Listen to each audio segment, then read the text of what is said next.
Assalamualaikum warahmatullahi wabarakatuh. Perkenalkan, nama saya Doni Akbar. Saya dari Prodi Konsentrasi Ilmu Hukum UIN Raden Lampung. Di sini saya akan menjelaskan sedikit tentang materi waktu dan tempat tindak pidana, kemudian kemampuan bertanggung jawab. Baiklah. Yang pertama, tempat tindak pidana. Penting diketahui untuk menentukan yang apakah Undang-Undang Hukum Pidana Indonesia berlaku terhadap suatu tindak pidana atau tidak. Hal ini berhubungan dengan pasal 2, pasal 8 KUHP. Yang B, kompetensi relatif dari kejaksaan dan pengadilan. Artinya, kejaksaan dan pengadilan mana yang berwenang menangani suatu perkara pidana. Yang kedua, ajaran tembus delinquency atau waktu tindak pidana. Penting untuk diketahui sehubungan dengan yang pertama, pasal 1 ayat 1 KUHP, apakah suatu perbuatan pada waktu itu telah dilarang dan diancam dengan pidana. Yang kedua, pasal 1 ayat 2 KUHP, apabila terjadi perubahan dalam perundang-undangan, ketentuan manakah yang diterapkan, yang baru atau yang lama. Yang tiga, pasal 44 KUHP, apakah terdakwa pada waktu melakukan tindak pidana dapat dipertanggungjawabkan atau tidak. Yang keempat, pasal 45 KUHP, apakah terdakwa tindak pidana sudah berumur 16 tahun atau belum.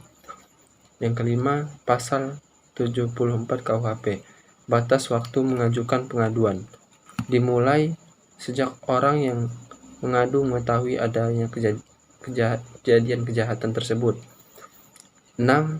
Pasal 75 KUHP, batas waktu menarik kembali pengaduan dalam waktu 3 bulan setelah pengaduan dilakukan. 7. Pasal 79 KUHP, kadaluarsa dimulai pada hari sesudah perbuatan dilakukan. Kemudian, kemampuan bertanggung jawab. Ada dua faktor untuk menentukan adanya kemampuan bertanggung jawab, yaitu faktor akal dan faktor kehendak. Akal yaitu dapat membedakan antara perbuatan yang diperbolehkan dan yang tidak diperbolehkan. Sedangkan kehendak yaitu dapat menyesuaikan tingkah lakunya dengan keinsafan atas sesuatu yang diperolehkan dan yang tidak dapat diperolehkan.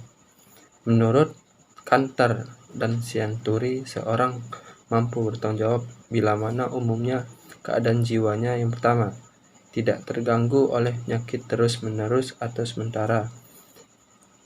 Kemudian tidak cacat dalam pertumbuhan.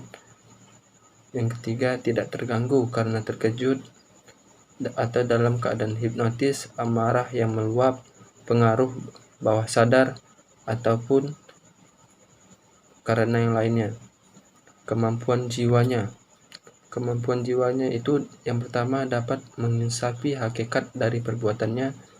Yang kedua, dapat menentukan kehendaknya atas tindakan tersebut apakah akan dilaksanakan atau tidak, dan dapat mengetahui ketercelaan dari perbuatan tersebut.